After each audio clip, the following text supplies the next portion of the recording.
All right, everybody, welcome back to the Fungus Among Us. I'm Kelly. And I'm Paul, and we are getting ready to talk about the final episode of season 1 of the HBO's The Last of Us. Fungus Apocalypse. Oh, man. So, yeah, to be transparent, Paul and I, originally, I had planned with you, Paul, to not talk about this at all until we were recording live. And then I called you right before the show was going to air, and I was like, oh my God, I'm so nervous. Like, I'm not ready for this. Only to realize it had already aired and you've watched it.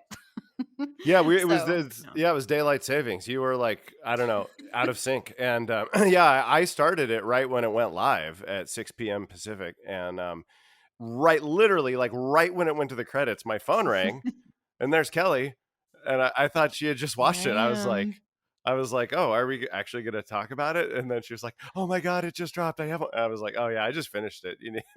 Yeah, I was like, what in the world is happening? Yeah, so no, I was sitting there like a loser, ready to hit play or something to that effect, and I just it had already aired. We ended up having conversations about it and realized we weren't ready to really get the recording that we really wanted.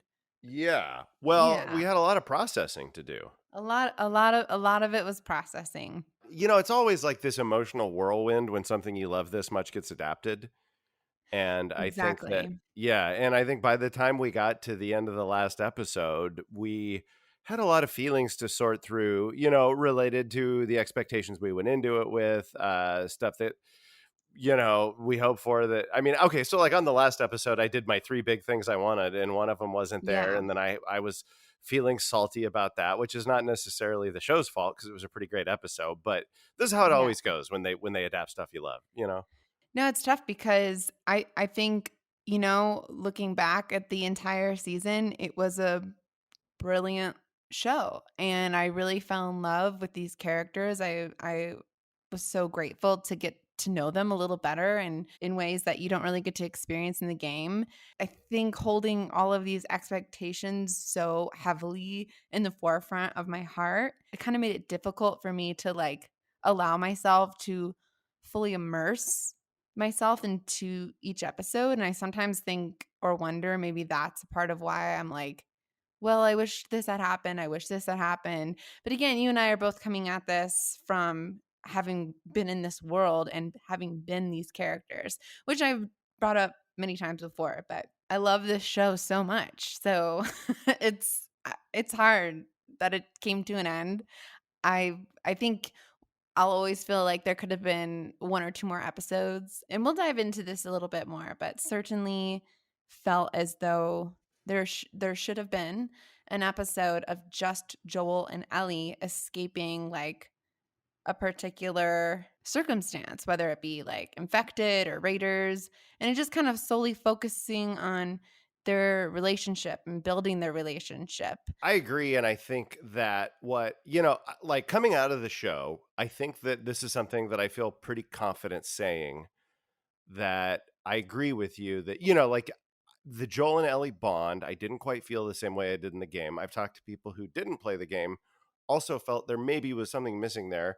I agree that your proposed fix of an episode that is just focused on them overcoming some ordeal together and bonding through it, I mean, that is the element that I felt like was a little bit absent from the show, because they talk a lot about how much they've been through together, but like we don't actually see them go through too many dangerous situations together Yeah, it over does the a course lot of the of like season. telling rather than Yeah. showing in But that yeah, regards.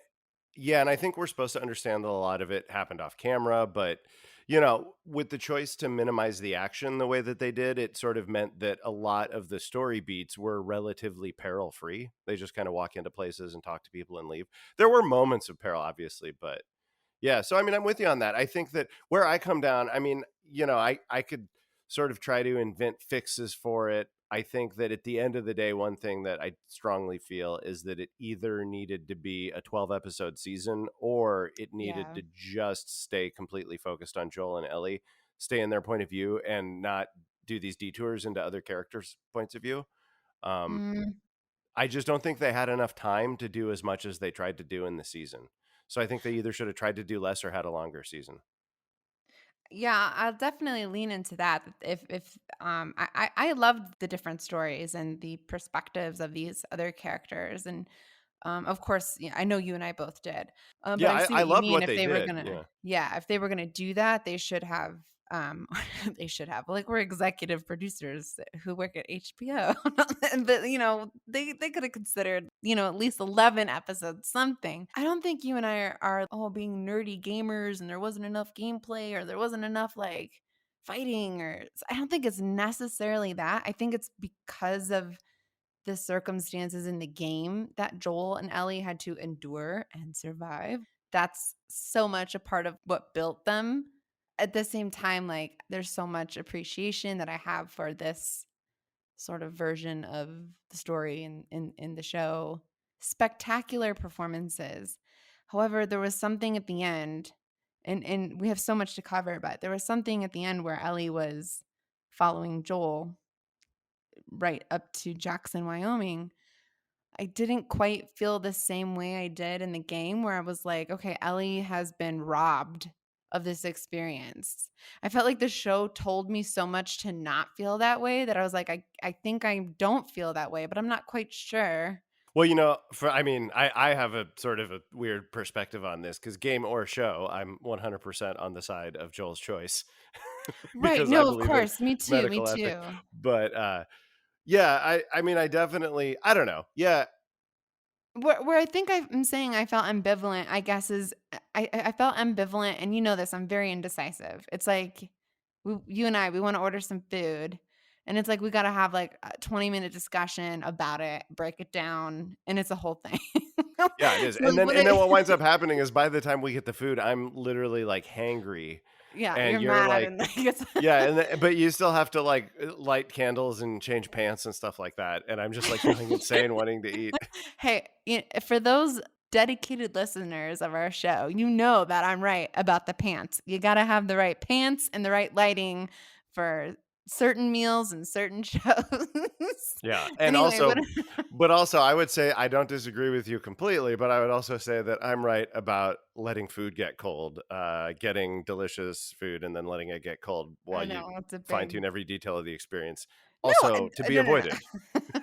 no. I guess where I'm saying I feel ambivalent is just my experience, in that I'm like, I don't know, for sure, I'm like, Joel should have saved Ellie. It's just it truly felt very different to me, and that is because Joel and Ellie in the show are in some ways different people to me than in the game. I mean, if they're beautiful adaptations. It is the same story. There's something about the way that Joel expressed his experience of trying to commit suicide after losing Sarah, right before Ellie is about to be taken away from us, that felt like I was really thrusted into this, like, oh my gosh, hyper. I couldn't quite digest what I was thinking or feeling at the time. I was just going along with it. And then I was devastated, that it was over, and that it was just like, obviously, Ellie felt differently about Joel. And that, I think, is what broke me, is that you could really see that, I think, here more in the show than in the game, is like Ellie was so broken because she no longer really trusted Joel. Maybe I'm not sure I read the ending as being that clearly about Ellie's mistrust of him. That's like the whole thing. That's like the creator's intent. That's like the huge debate too, about like, not only did Joel do the wrong thing or the right thing by saving Ellie versus, this cure, but like this wonder, and like this, how Ellie responds to, she asks, "Is everything you said about the fireflies true?" I mean, she's carrying clearly so much doubt in that walk at the end as they're walking towards Jackson. You can see it. Like, something's different. She's turned inward, and she's quiet, and she even says fuck, like she's about to ask Joel a question based on trust. Was everything about the fireflies you said true? And he says, yeah. There's that moment, and she says, okay. She's lost Joel's trust a bit. She knows that he's not being fully honest with her.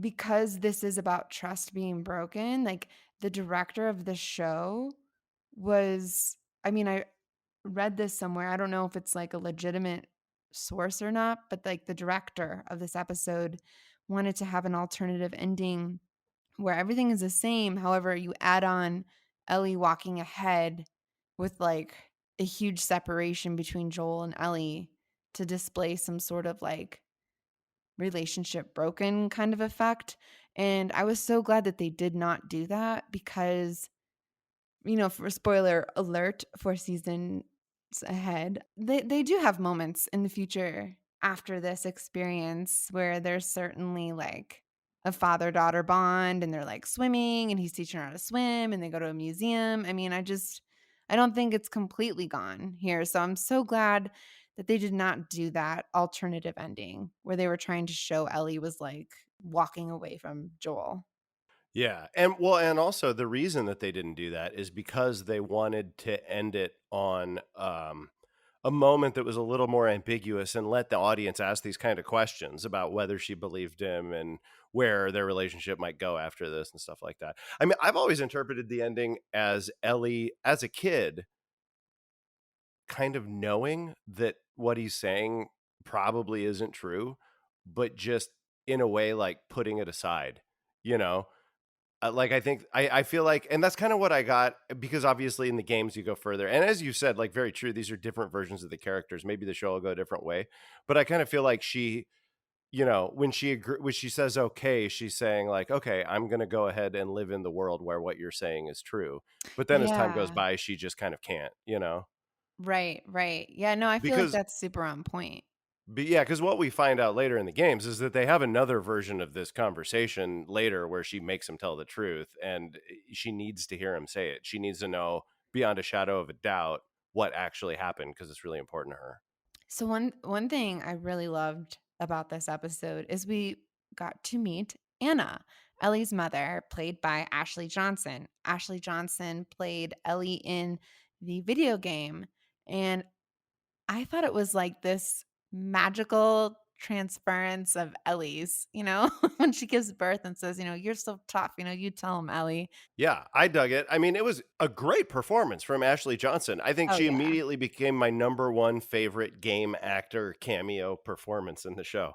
Oh, for sure. Another thing about that scene is that, in a previous episode, I was talking about how every time a character on the show gets bit by an infected, they do the thing where like they notice it after the fight, you know? And they did it again here. And for a second, I was like, well, there we go. We're 5 for 5. But then I watched the scene again and I noticed that it actually very clearly shows the moment where the infected puts his Yeah. head over and bites her leg.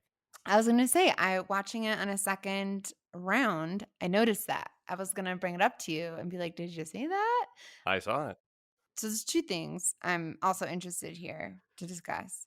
Ashley Johnson's voice is just Ellie. It sounded so much like Ellie. To the point where it was, like, distracting to me because I kept part of my brain Really? kept thinking, like yeah, because part of my brain kept thinking, like, when hearing that voice, I was just, like, tagging it as Ellie in my head, and I was Yeah. having, like, an identity crisis.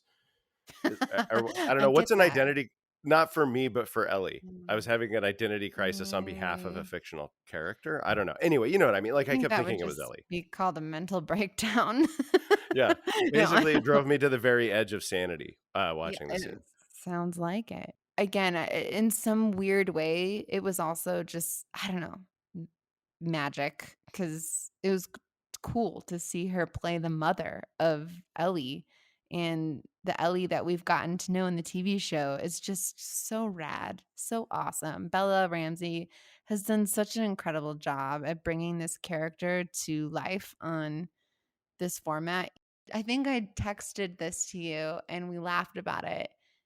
My parents are watching the show. When they saw the end, we discussed. My mom and dad were like, "Yeah, I think we know why you've been so messed up these past few years." Like it really affected them. Like I was like, "Mom, do you want to know what happens?" She's like, "No. No, I'm not ready. I'm just not ready." I'm like, "Wow." With my mom, she can handle a spoiler, but like, holy cow, she was just not ready to That's hear what hilarious. Wow. happens.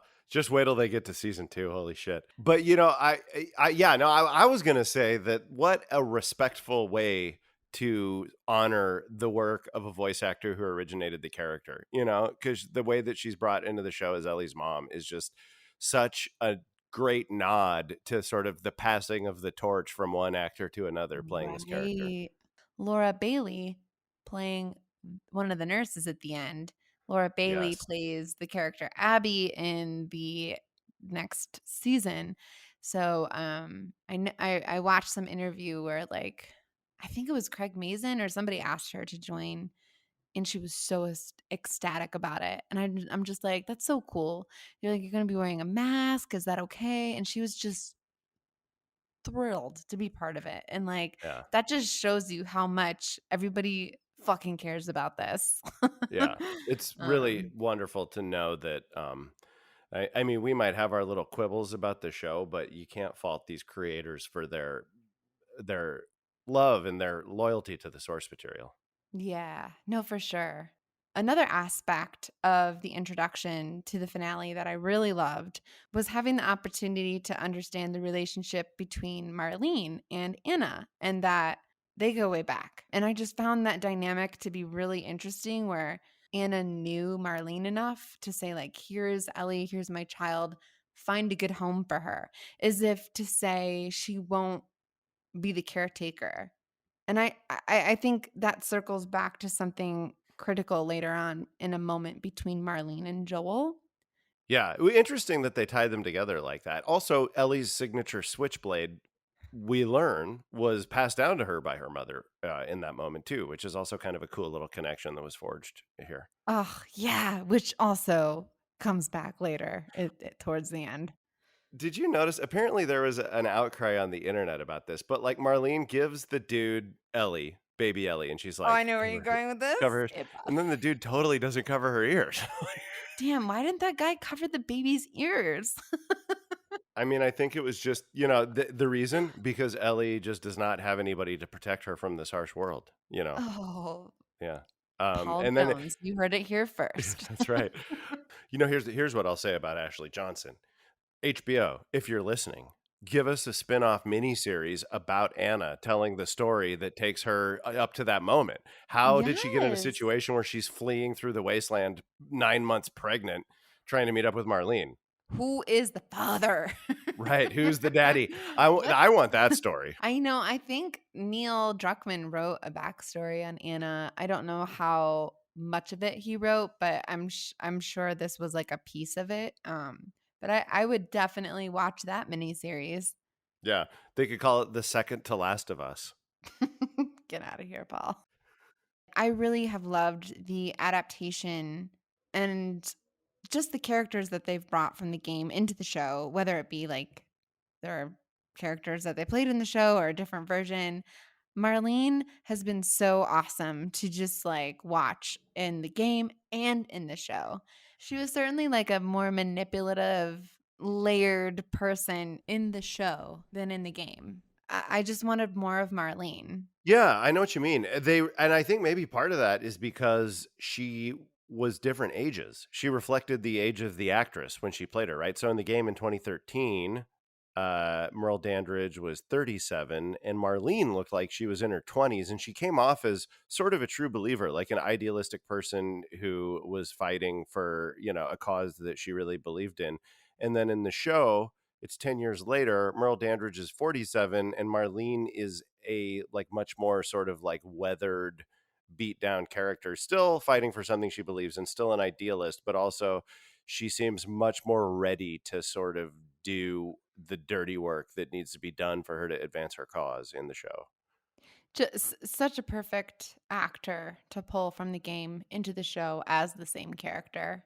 Overall, yeah, definitely 10 out of 10 on bringing in the video game voice actors, and can't wait to see that trend continue for season 2. Yeah, absolutely. After the scene with Anna and Marlene, we cut to present day and we're with Ellie, and you can sort of see she's like tuned out and not really listening to Joel. And here's sort of where I was like, all right, we're at the beginning of the end here. And I was really nervous because I had so much expectation and hope for the drafts. And boy, oh boy, I was so thrilled. Yeah. Yeah, they totally nailed the giraffe scene. I expected nothing less. It's an iconic moment, and I knew. I mean, you can just tell from the care that they have put into those iconic story beats, like the giraffe scene. I was like, yeah, they're gonna get it, and they totally did. Something that was so cool to watch, and I immediately thought of you while watching the show, is when like Ellie finds or Joel or they find a ladder to like crawl up to the next floor. I was like, here it is. Paul's been looking for this freaking ladder and we got it. I did. Yeah, I was very happy about that, video game mechanics in the show. I was super stoked. I was almost and they even did the shot of the ladder overhanging the ledge that is almost exactly what you would see in the game if you looked up to, like, find the ladder, and then the little button prompt would appear over it. It was just Yeah, chef's kiss. I'm gonna make a super cut of all the moments in The Last of Us where they use video game mechanics in the show. you really should. Yeah. The moment with the drafts that Joel and Ellie share, it's like it was the last time Ellie really got to be a kid again, or at least we had a chance to see her one more time be a kid again. And I thought that that was really beautiful and heartbreaking. You could see Joel look at her as though this was like her returning to herself and like their relationship was being repaired in some way. To immediately follow with a scene where Ellie shares there's no halfway with this after Joel offers a chance to just like maybe forget this all and like after all she's been through, she realizes they have to keep going. And it's preceded with this scene that I had a hard time wrapping my head around, just because it's such a sensitive topic to me, but also like maybe it threw me a little bit. Where Joel shares that he had attempted suicide. It was just hard to digest at first because it's very different from the game. It's certainly a deviation from the game where he shares this with her. It was one of those, like, we're telling you instead of showing you.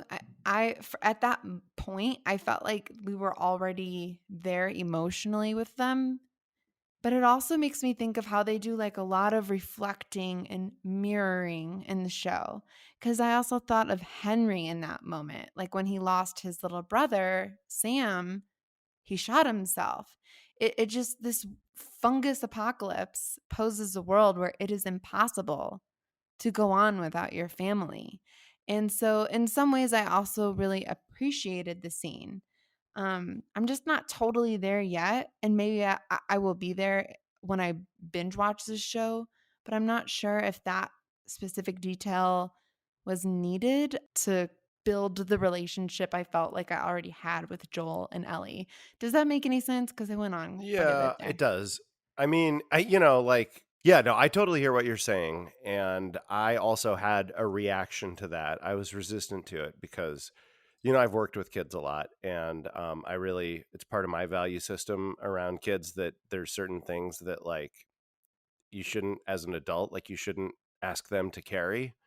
And I think that telling a 14-year-old girl, like, yeah, I tried to kill myself and I was suicidal for years and now I'm not because of you. Because that's kind of where that goes, right? She's like, time heals all wounds, and he's like, well, it wasn't time. And she looks a little overwhelmed. I I'm mean, not that's like a laughing at the really moment, I'm laughing at your voice, sorry. yeah, and I understand. um, but I don't know, man. That's just a really heavy trip to lay on a kid, and I never Right, would, even if I did feel that way. Like, I don't mind that as like I don't mind revealing that Joel attempted suicide and that he's rediscovered his will to live through connecting with Ellie. I think that that's probably always how he interpreted the character, but the fact that he right. would in that moment like choose to lay all that shit on her, it doesn't seem like the choice that would be made by the same character who was like so upset a few episodes ago that she had to shoot a dude, you know? My interpretation of it was that Joel has taken on this I mean, he's like fully a protective father now. He will fight for his life for her. But because, it's been 20 years since his daughter, Sarah, died, he's not emotionally able to navigate a relationship as a father figure again because he's been so in the mode of like, I operate to protect. No, I mean, I'm on the same page. I think there's a certain level of, like, how much you share with a kid, but, like, when it's your kid, I think she appreciated the honesty. It's really a scene that I would love to revisit and certainly, take more time with. Yeah, I understand, and it's like you said earlier, that these are different versions of Joel and Ellie than we were used to, and the big choice that's been made with Joel, which I overall really like, is that he's so much more vulnerable as a character Oh, than he is in yeah. the game. We've seen flashes of it here and there before. He really got vulnerable with Tommy in that episode, and then here with Ellie, and so the show seems much more willing to dig into Joel's PTSD. I mean, it shows him Yeah, having panic attacks a couple episodes ago. And that's something that I'm really looking forward to sort of exploring the next time I do a watch through of the season. Because now that I know what it is and what choices were made, I'm really interested in sort of, now that I sort of have my head around the differences, leaving behind my idea of the characters from the game and really just sort of trying to explore the intricacies of the characters that were created in the show. right. No, same, same. It was when they were walking together after that moment, Joel says he's in the mood for some bad puns, and Ellie shares them.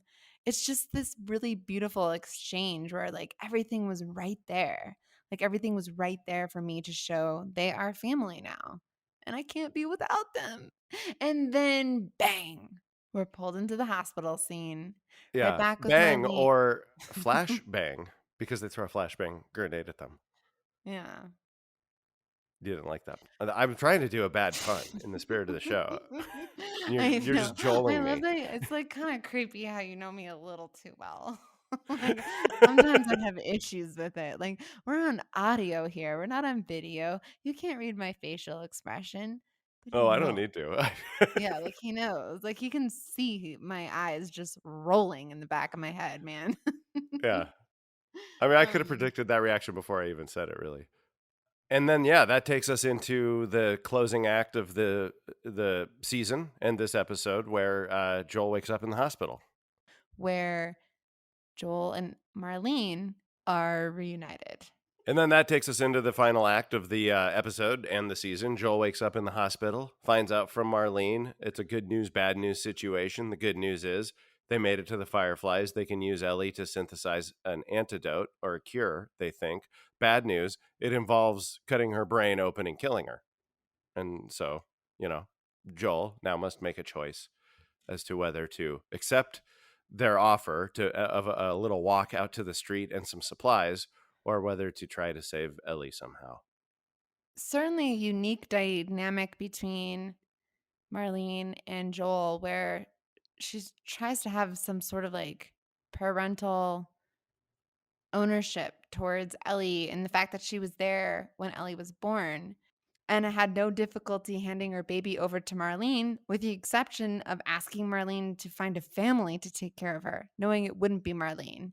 And, like, in Uh-huh. the end, w Marlene is ready to sacrifice this child, except with saying, "Okay, I was there for her birth, so it excuses whatever feelings I have to save the world." To your point, Marlene is on a mission here, but can recognize immediately that Joel has this emotional connection with Ellie. And so now that Ellie has a caretaker, now that Ellie has this father figure, wow, the what ensues blows my mind. Like, I just thought it just the music choice too for, like, Joel to get to Ellie was phenomenal. Yeah. It was interesting. It was an interesting choice. They went with like a sort of an emotional, sort of quiet, slow motiony kind of killing fest. There was so much discussion around this scene of Joel's soul, like, being turned off. For me, I interpreted it as being turned on, like his soul switched back on because he was incapable of losing his child again. And to see him go on this murderous rampage really just showed us all the references throughout this show on his capabilities of how dangerous he could be, Um, for such, like, a vulnerable, goofy guy too at times, to see him go into this mode feels extra, like it's extraordinary. And so I think what it is ultimately after having this conversation is that I'm just 10 times more heartbroken than in the game that Ellie feels betrayed somehow, because earlier on, she had been forward thinking and saying, after this, we'll like go to the sheep farm, we'll go to the moon. She says, I will follow you anywhere. So we really feel like there's a future for them. After Joel finds Ellie and they go to the basement, this garage, they encounter Marlene. Ellie is still passed out from going into surgery. They kind of like pose to each other if this is the right thing to do. And it's like, Marlene says, Is this what Ellie would want?" I don't know if this is what Ellie would want under these circumstances. I don't know if it's what Ellie would have wanted. I don't think it is. I think that if the Fireflies, instead of just sort of knocking Ellie out and then trying to get rid of Joel, had instead, given them some hot cocoa and some food and let them wake up and hang out a little bit and then explain the situation. Like, I think Ellie would have volunteered for the procedure and she would have talked Joel into accepting it. And that's what Well, I that's think. a boring story. Right, I know, I'm not saying, yeah, that would That not have been as that's a interesting as different what happened, story. but no, but I'm saying, like, just in terms of the characters, like, yeah, I think that's what Ellie would have wanted if we Yeah. accept their explanation that Mm. they 100% can synthesize an antidote by immediately killing the only person who's immune to the disease and cutting open their brain.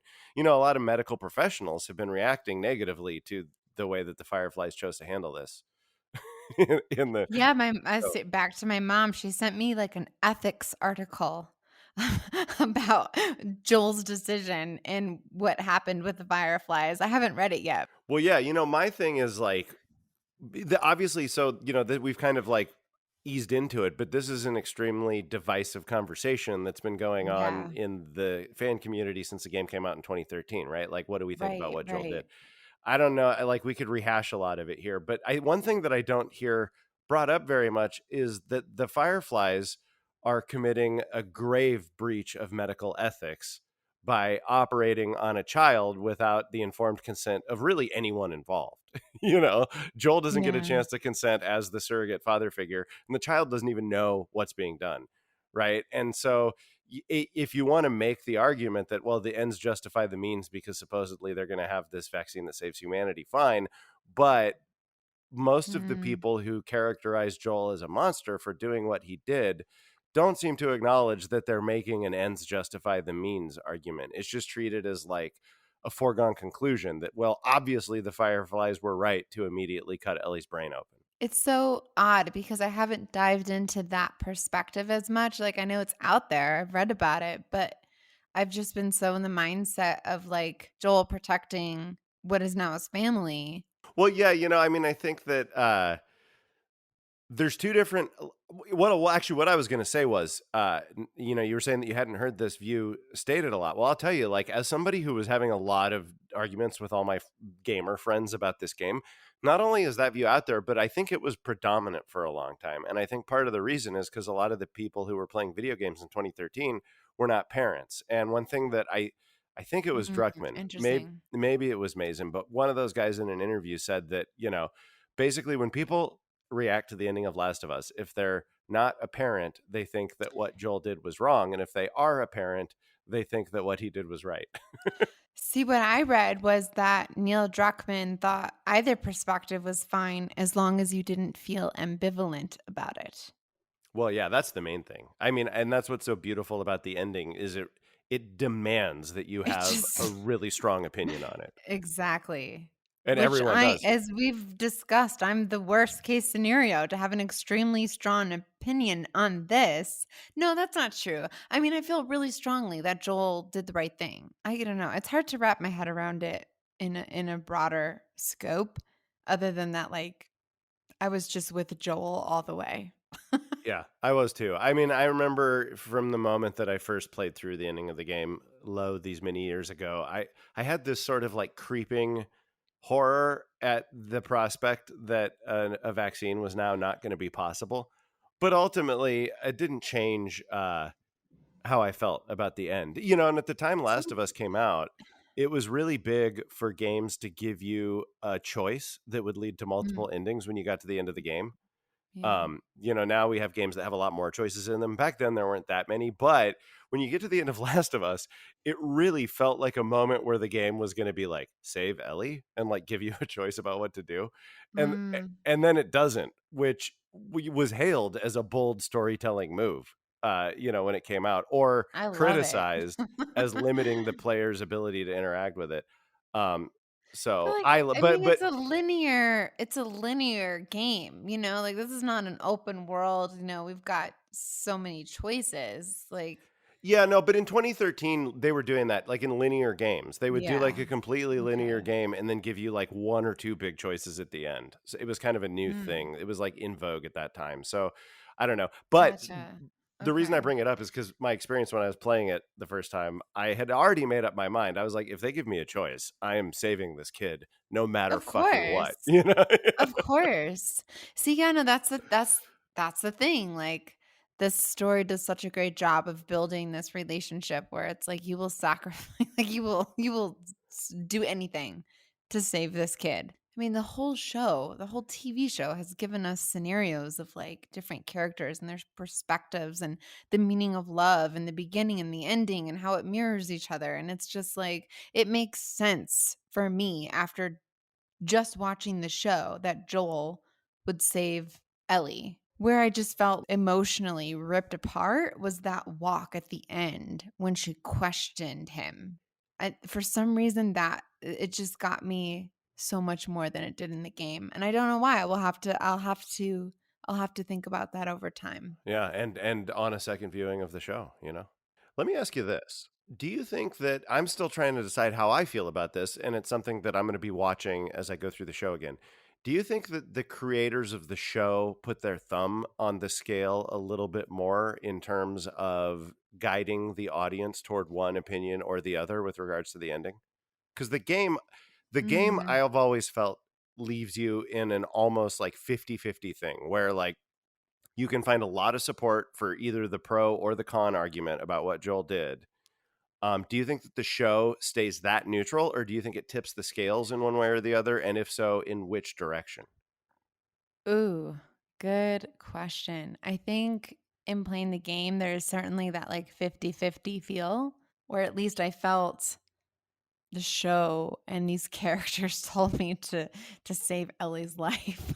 Really? Because I felt like the show kind of wanted to pass judgment on Joel a little bit more than the game did. And I think that's why that walk towards Jackson, Wyoming, where it was just the 2 of them was so much more, like, difficult to sit with because we finally have Joel just, like, sharing. He's talking about his daughter, he's talking about Sarah scampering off, climbing rocks. You can see Ellie trying to play along a bit, kind of similar to the game. Like, I remember playing the game and being like, "Oh, that's so sweet," you know, like, Joel has opened up, you know, he's talking about Sarah. You finally see, like, Joel like, I could cry. You could finally see, like, Joel sharing, and Ellie, for the first time, is turning away from that, and, like, for whatever reason, it was much more heartbreaking in this TV series. I'd have to play the game again to really do an honest comparison, just remembering my visceral reactions in the moment.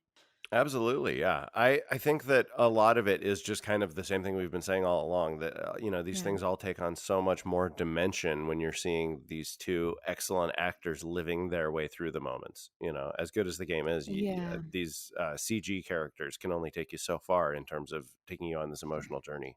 You know, to your question, yeah, I felt like the game gave us a world where there was more of a 50-50. But in the show, for me, I felt like it was leaning heavily towards Joel. Saving her life was the most, if not the absolute right thing to do. But to circle back, I think that the reason that I felt like the show was a little bit more judgmental of Joel, I'm trying to figure out how to put that into words. I don't even know if I can. Yeah, it's Um, hard because, like, you pose that question, they put him in a position to be so vulnerable. It was more easy to criticize him because there were so many layers to his decision. Yeah, that's an interesting take. Yeah, this requires a lot of unpacking, and it's something that I'm going to be like focusing on really closely as I rewatch the show at some point to see if the show is trying to tell me how to feel or not. I'm not sure if it is. I kind of got the sense that it was, but that might just be because of comments that I read from the creators that and not because of stuff I saw on the screen, you know. I totally now feel like the show is asking us to criticize Joel for sure, but criticize him in the way where we may have our hearts broken like 10 times more later on. Well, yeah, I think you're right that the show is I mean, the show's definitely drawing our attention to sort of his motives a lot more than the game ever did. Yeah. And asking us to think about, like you said, I'm just repeating stuff you said, but yeah, I think you're right. I don't know how I feel. I don't know which side the show is coming down on, if it is. I'm again, my sense of it has been that it's asking us to criticize him. Um, I think probably the way I feel the reason I feel that way is because of the time that the Mm, show spent on Marlene and the way that the show sort of took a little bit mm. more care to tell us explicitly that the fireflies believed that they were going to be creating a cure with this, you know. Yeah. But again, I mean, all stuff that I need to think more deeply about and watch again. I just feel like Marlene doesn't know when she says that's, what Ellie would want. She doesn't know what Ellie wants. And so, like, something about that moment is asking us to believe that. Well, it's also just so fucking hypocritical, you know, because Marlene Mhm. is saying, like, basically criticizing Joel for not letting Ellie have a choice. I mean, that's the subtext, but like neither of them let Ellie have a choice. Neither So of it's them, it's right? just so it's just so hypocritical for Marlene to say, "Look, I know that Ellie would want to have her brain cut open for this, so you need to back off." Like, I'm like, no, you don't. You're right. Yeah, I think that I do tend to think that probably the likeliest thing is that Ellie would go along with it, but you know, That's what I'm having a hard time with, Paul, is that I feel like in this version of this story with these characters, the ending is asking us to believe that that's what Ellie would want. To her to unknowingly have been killed to maybe have been the cure. And right? in the game, I was, like, completely sold, totally Joel did the right thing. Same for the show. Joel did the right thing. Where I feel things are different, the show's asking me to believe that Ellie would want it to have been sacrificed. That's hard for Yeah. me to wrap my head around. I kind of thought that was true in the game too, although not to the same degree because I think one difference the Ellie that we meet in the show seems to be a much more wise beyond her years type of character. I mean, the version in the game kind of was, Hmm. but in the show she's much more of an adult than she was in the game. That's so And crazy you say that because to me in the show, she was much more of a kid in so there many ways. well, there's moments of that. Yeah, there's moments where she's a kid, but also like there's big picture stuff, like the dynamic where she's very intentionally trying to draw Joel out of his Mhm. shell using a bunch of different tactics in the early episodes, you know. Yeah. I mean, that's a parent to child interaction with Ellie as the parent, you know, like cajoling him into like relating in a more positive way and be in a better mood.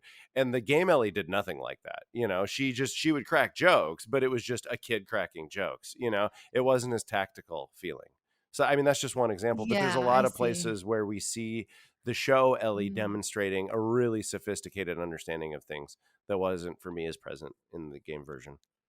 Yeah. No, I'm picking up what you're putting down. I agree with that. But I Yeah. mean, wow, what a ride. I mean, I think what we've both learned is that this is just amazing storytelling. Yeah. And I mean it's part of the joy of this of this franchise of the game was, you know, digging into all these kinds of questions and speculating about the deeper motivations of the characters and the Yeah. moral implications. And the show has given us a whole new set of questions to ask about the same characters and the same events. So what a fun thing it's going to be to Yeah. continue to think about. But I will say that of all the stuff that I've loved that's been adapted, Last of Us was, you know, hit more of the night right notes than I ever would have dared hope for. You know, they really did kill Yeah. most of it. You're And so, that's yeah, it's been a true. wonderful journey. And thanks everybody for joining us and listening. It's been wonderful to be able to share our feelings and our experience of this show with a growing community that are also having their own feelings and their own experience with it. Exactly. Well put, Paul. Gosh, guys, well, I guess we're wrapping it up, huh? Yeah, Season 1 of The season Fungus one. Among Us. That's right. So, stay tuned. We're not stopping the podcast just because the show stopped. We got some stuff in the Yeah, works. I mean, we've as got promised, stuff at some coming up, point, guys. that's right. Yeah, we're going to do our marathon rewatch and sort of do like a, 1 month later or like 3 months later or whenever we do it, and where we sort of digest a little bit more the show, talk more. Yeah, we have specific aspects of the show that we will be tuning into, such as like Savage Starlight. We definitely are looking forward to guests coming onto the show. And spoiler alert for everyone listening in. Spoiler alert. Spoiler alert. This is getting into questions about the next season. So, Paul, how do you think the next season's going to turn out? You mean like how's it going to end? Will Joel die? Will we be introduced to Abby? Will Yeah. season 2, part 1 just be Ellie's perspective and season 2, part 2 be Abby's perspective? Okay. Well, I first of all, actually, have you heard we didn't talk about it, but I initially thought Abby was in this finale in the operating room in the background with Scrubs, because there's a third character back there who's not part of the operation that's wearing scrubs. But then also I saw this other thing online where, like, do you remember when Joel is going through shooting everybody?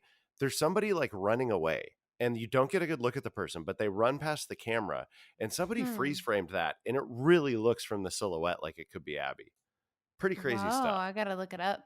Yeah, because I have to go back and rewatch the scene. But do you remember, like, as he's slaughtering all the fireflies, there is some weird unseen figure that you see running away that gets away. Yeah, yeah.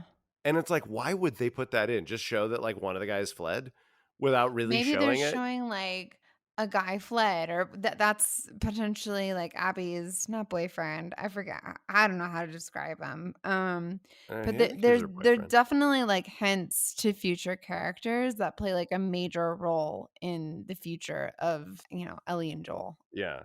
Yeah, and for those of you that don't know, we're talking about Abby, a character that is the daughter of the doctor in that surgery room that Joel kills. Yeah. That's why she kills Joel. She just wants revenge for her daddy. I'm sorry. I Can you shouldn't say have that said with daddy that way. I Yeah, didn't. that's creepy. Uh, sometimes I say daddy in a creepy way just to creep you out because I think it's funny. And I do it without even thinking about it now. Yeah, you do it to creep me out because I don't like the whole, like, I think it's gone a bit far. It is. Yeah. Okay. Anyway, yeah. To answer your question, though, here's how I would guess that season 2 would go. Huh. I know, Uh, right? It's like it's such a monster to, it's like. confusing, and Last of Us Part 2 is a real plate of spaghetti of a story. I mean, there's a lot of threads intertwining, and it's all like, Yep. in crazy chronological order. It's jumping around in time, so it's a tough question. My guess would be that the arc of season 2 is that it's going to be a lot more linear than the Mhm. game was, and it's going to pick Yeah. up, shortly after the season 1 left off, and they're going to be in. Well, I don't know. It's Chronologically, I'm not going to speculate because there's a lot of ways that could go. But what I'm going to guess is that the Yeah. arc of the season is going to be about introducing Abby and her faction. And the main arc is going to be about Joel and Ellie and their relationship and them dealing with the fallout of his deceit at the end of this season. And we're going to get to the point where Ellie forgives Joel right around the same time that Abby shows up, and then she kills him in the season finale. Yeah. That's my See, I guess. have this feeling it's gonna kind of all happen right up front, I would be and we're gonna crazy if deal they with. did that. It might make more sense in terms of story if they do it that way, but also if they do, it's going to be bonkers. I mean, that's what the game did. It'll be bonkers for sure. I just have this feeling, I don't know, to get us more acquainted with Abby. Because one thing that was so hard for me to navigate when I was playing the game, you remember, I had to take a 2-week break. The moment we switched perspectives into Abby, I was like, I couldn't handle it, like, mentally, and, like, I called you up, I even had to have, like, us share play and, like, you go through a couple of Yeah, I things had to for play the me. first couple Abby levels Yeah, for you because because you couldn't bring yourself to do it. you had finished the game before me, and I was freaking out. I was like, "Paul, like, are we getting towards the end here? What's going on? What's going on?" And, like, once we switched perspectives, I really did wrestle with the idea of being the killer of Joel, right? But, like, as time went on, like, I feel like the feedback was a little bit too harsh, to be honest. I think it was really powerful storytelling that we were able to, like, also be this kid that went through a trauma in this same world and get this person's perspective and why they would want to hunt down and kill someone as beloved as our Joel. So I mean, I just think it's just interesting storytelling, to be honest. So I mean, I don't know. I'm definitely like I'm ready for season 2. Yeah. I mean, I just remember, yeah, in the game, I was like, Paul, you got to play this for me. I'm so messed up from this right Well, now. also you hated Abby. I was like, "Dude." Yeah, At I mean, we all first, did at first because to it be was fair, harsh. I've grown, and I've grown to love her. I I do know, love yeah. her character so But yeah much that like I'm looking forward to replaying her. but yeah, I remember in the well, because also it's so jarring to be put in control of her at first because 'cause you're at the peak of hating her, and then all of a sudden you Oh are her, yeah. and I remember as I was playing through those early levels as Abby on your save, and you were watching, I would be like, "I don't know, Abby's, kinda growing on me, I think she's kinda cool," you know? I finally got to where you were at, but when you were trying to, like, intellectually break that down for me, I was like, "Nope, nope." I was just, like, emotionally shut down.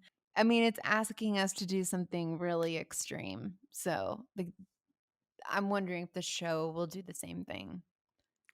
I just feel like that they will be reluctant to traumatize their viewership so early in the season and possibly I mean, something like that could really Maybe. hurt the show. If it went the wrong way, if the internet didn't like it, Mm, I don't know.